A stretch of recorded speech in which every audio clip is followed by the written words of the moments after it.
Hello guys! Hello Pisces! Welcome dito sa aking channel, Kapalaran 888. Welcome guys!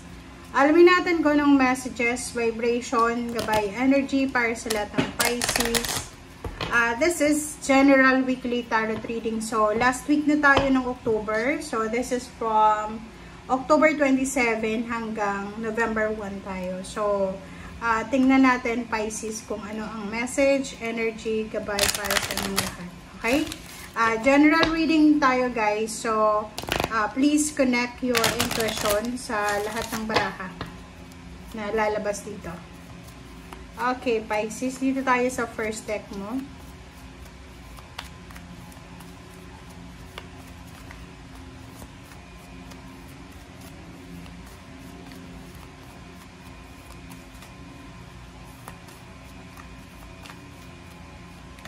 Okay, so first card natin is number 21, Family Room. 21, Family Room, Pisces.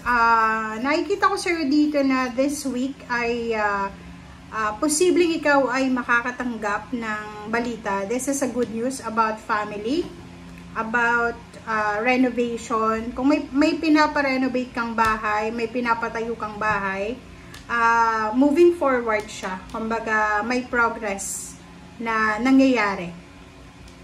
Meron din dito na Pisces na pwedeng kayo ay may hinuhulugan na bahay. Maybe this is a condominium or pwedeng ito ay bahay talaga or sasakyan. And kung makikita mo dito na posibleng malapit na matapos yung kumbaga installment na to. Kasi parang nakikita natin is 21 is there's a celebration. Maybe there's an parang housewarming, house blessings. Meron din dito na posibleng good news about family, pregnancy, newborn, birthday celebration, celebration of success, celebration of good health, or anything na successful para sa family. Wow! So, this one is travel. So, nakikita ko sa'yo dito, pa-comment sa comment section, Pisces. Kasi yung Pisces na to, parang marami kang lugar na parang kumbaga, pwedeng traveler. Okay? Pa-comment sa comment section, traveler ka ba? Or siguro marami kang lugar na pinupuntahan. Maybe marami kang bahay, marami kang mag-anak, international or local. So, sa barahan ito, this week, sinasabi ng barahan na possible na ikaw ay naghahanda. Maybe there's a celebration para sa Christmas. Okay? So, ibig sabihin, this is family celebration siya. Family celebration. So, pwedeng yung iba sa inyo, uuwi ng probinsya or uuwi sa lugar kung saan nandoon yung mga mahal nila sa buhay na mayapa na. So, for parang celebrating the All Souls Day or All Saints Day. So, yung iba din sa inyo dito, maybe you're preparing for your distant horizon travel. So, maybe magta-travel ka ngayong buwan ng November or December. And matagal to eh. So, it's 6 plus 3 is 9, near to completion. So, yun, pwedeng December, November, ikaw ay magta-travel. Pwedeng papuntang ibang bansa or kung nasa ibang bansa ka na sa iba't ibang parang states, kung sa United States or kung ikaw ay nasa Europa or pupunta ng Europa, maraming bansa sa Europa na pupuntahan mo. Parang ganun. Okay? So, this is for vacation or maybe this is for work or business or anything na talagang just rason para mag-travel ka. Okay, so congratulations sa inyo ha. Ano man itong i-celebrate nyo, congratulations sa inyo.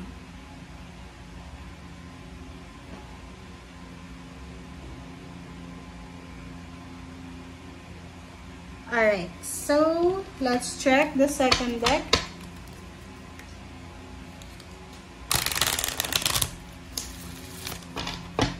Alright, this is the second deck.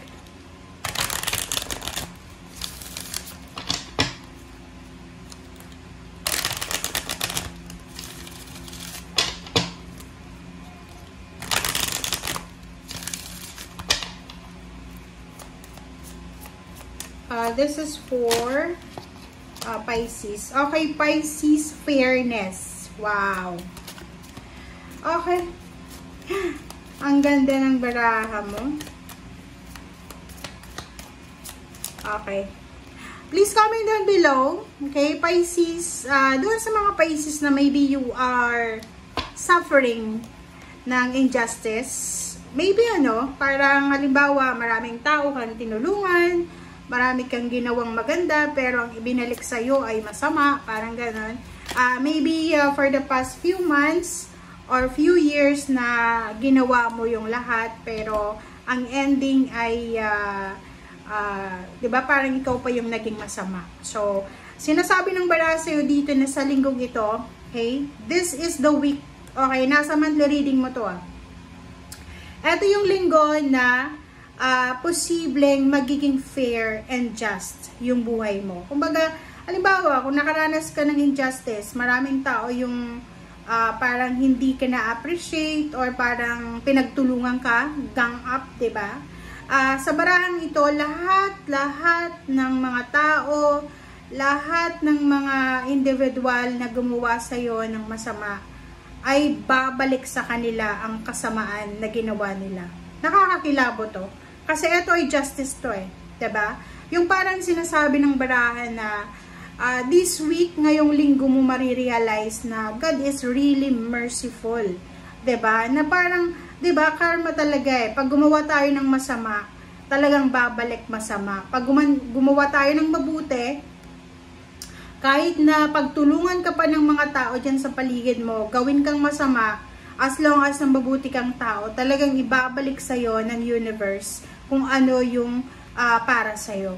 Diba? Etong barahang ito, ito yung barahan na nagsasabi doon sa mga Pisces na kayo yung Pisces na pinagtulungan maybe in terms of family, friends, or maybe katrabaho, or kapitbahay. Yung parang ikaw na yung gumagawa ng mabuti, ikaw pa yung naging masama, and pinagtulungan ka ng mga kapamilya mo, which is lahat ng kapamilya mo na parang napagbigyan mo sila, and ang ending, naging feeling victim sila lahat, or isa doon, nagkampihan sila. But the universe is fair and just, diba? Ang Panginoon din ay sobrang fair and just. So, sinasabi ng baraha, ano man ang sitwasyon, past, present, na pinagdaanan mo, ay posibleng maayos ito in fair and just manner. Diba? So, yun. Congratulations sa inyo, Pisces. Okay? And next card mo dito is yun, infinite supply.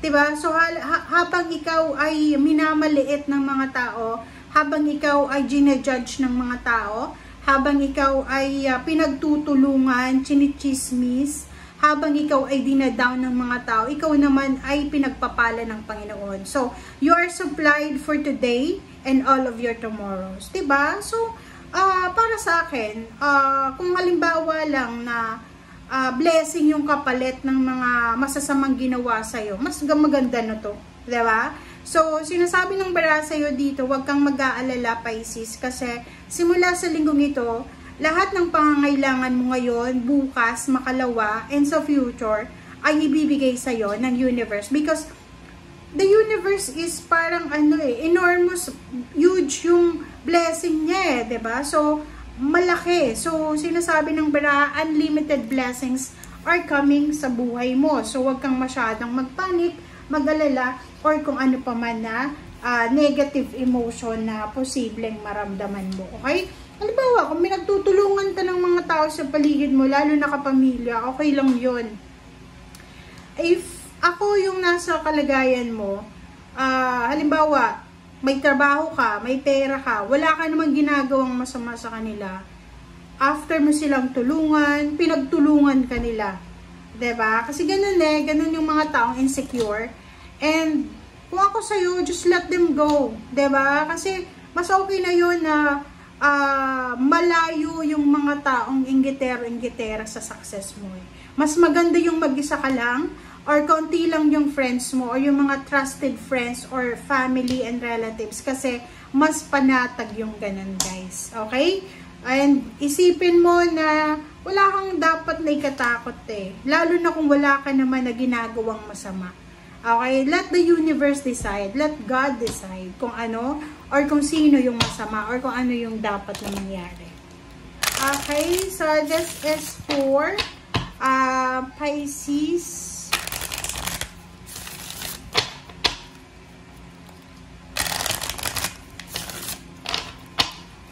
Okay, Pisces.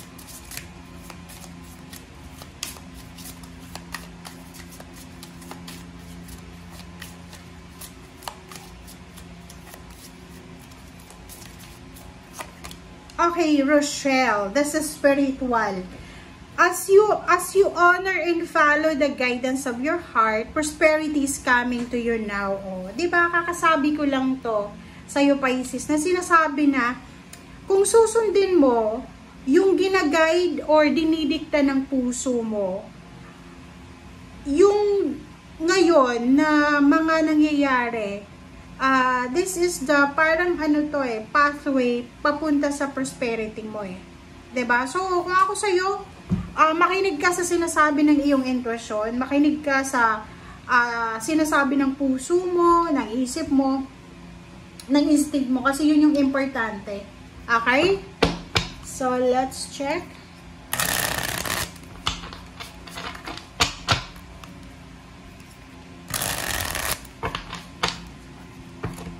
Okay, wait lang guys, ha.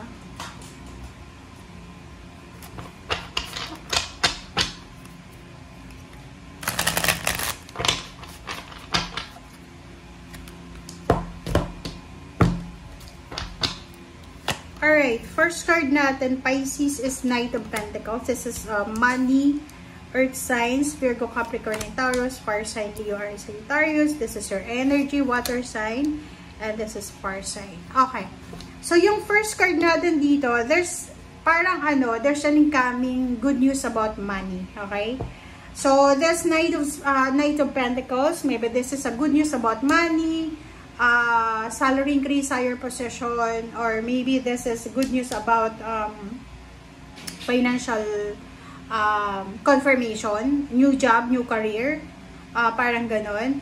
And you have choice and options so parang hindi lang iisa, marami kang pwedeng pagpilian kung paano ka aasenso, marami kang pwedeng pagpilian kung paano madadagdagan yung mga ipon nyo, yung investment nyo, or parang gano'n. So, sinasabi ng baraha sa'yo dito na, simula sa linggong ito, Pisces, ano man ang good news na ito na darating sa'yo, eto ay magdadala sa'yo ng peace and harmony, eto ay magdadala sa'yo ng empowerment, ng authority. Yung parang, halimbawa, yun nga, 'di ba? Sa linggong ito, ngayong linggong ito, marirealize mo na walang masama sa pagiging mabuting tao. Walang masama sa pagiging masipag na tao. Walang masama kung ikaw ay pagtulungan ng mga taong ungrateful. Kasi, pinagpapala talaga, okay? Parang living testament to, na kahit na sinong tao na ibaon man siya sa lupa ng mga taong masasama, walang mangyayari sa pagbaon nila sa lupa kasi iaangat siya ng Panginoon. So, sinasabi ng baraha na you will have the authority, the power, the peace of mind, tranquility, okay, Pisces. You will have the choices and options, and more negative and more toxic na ibato sa'yo, more blessings to come yun. Diba? Parang ganun, ang ganda, no? Ang dami-dami nilang, parang ang nakikita natin dito, may nakikita tayo dito na there's someone or group ng individuals na parang sinasabi nila, ba't buhay pa to si Pisces diba? Ba't nakakabangon pa siya Kasi ang dami niyang pinagdaanan, family life, financial, health, bakit ganon? So they're wondering diba? Parang nag-iisip sila sa linggong ito, bakit ka pa nakaka-survive. So, you are powerful. Okay? Hindi nila alam na ikaw ay malapit sa Panginoon, and you have spiritual guidance, spiritual guides and angels and archangels, and mabuti yung puso mo. Walang makakatalo sa mabuting tao. Okay? Ay, Six of Pentacles. Ihanda mo yung sarili mo. You need to prepare yourself. Okay, prepare yourself para sa linggong ito. So, this one is from October 27 to November 1. Kasi ang dami-daming mga tao na posibleng magsisend sa'yo ng messages, tatawag sa'yo, magchat-chat sa'yo kasi they need money or they need financial assistance. So, may mga tao dito na posibleng lalapit sa'yo para humingi ng tulong. Okay? Lalapit sila sa'yo para humingi ng tulong. And yung mga taong yan ay posibleng hindi ka alam, maybe they're your relatives, friends, or kung sino man sila na lalapit sa'yo. Okay? And parang yung chariot na to, this is hard-earned success. Kumbaga, sa linggong ito, marirealize mo rin, Pisces, na lahat ng pinagpapaguran mo, lahat ng pinagtitiisan mo, lahat ng mga sacrifices mo, puyat, pagod, ay may kapalit na tagumpay. So, hard-earned success siya. There's an incoming travel, relocation. Ang nakikita ko sir dito, may mga Pisces na sobra-sobra silang parang happy. Diba? Sobrang masaya kayo eh. Happy and contented kasi may development eh. Meron kang ma-accomplish sa linggong ito. Meron na satisfaction kang mararamdaman. At the same time, yung travel, literal na travel to guys ha. Yung mga magta-travel na Pisces ngayong November and December, talagang sigurado na to. Maybe you're moving permanently, or maybe you're moving to other country, or maybe you are going back, parang ganun. So, parang halimbawa, kung ikaw ay pabalik-balik ng Pilipinas, in ibang bansa, so, pwedeng mag-spend ka na naman ng 2026 sa ibang bansa or sa Pilipinas. So, comment down below if you resonated. And last card natin is Four of Swords. Sobrang tahimik ng buhay mo. Okay? Sobrang tahimik ng buhay mo. Nakikita ko sa'yo dito, you're at peace. Ano ba guys? Pag talagang isinurrender mo sa Panginoon lahat, ibinigay mo sa Kanya, hayaan mo yung Panginoon na gumawa ng paraan, hayaan mo siya yung trumabaho sa buhay mo, talagang makukuha mo yung peace of mind. Alright? So, thank you guys for watching. At ay para sa lahat ng Pisces, I hope na makaresonate kayo. Maraming salamat. Bye!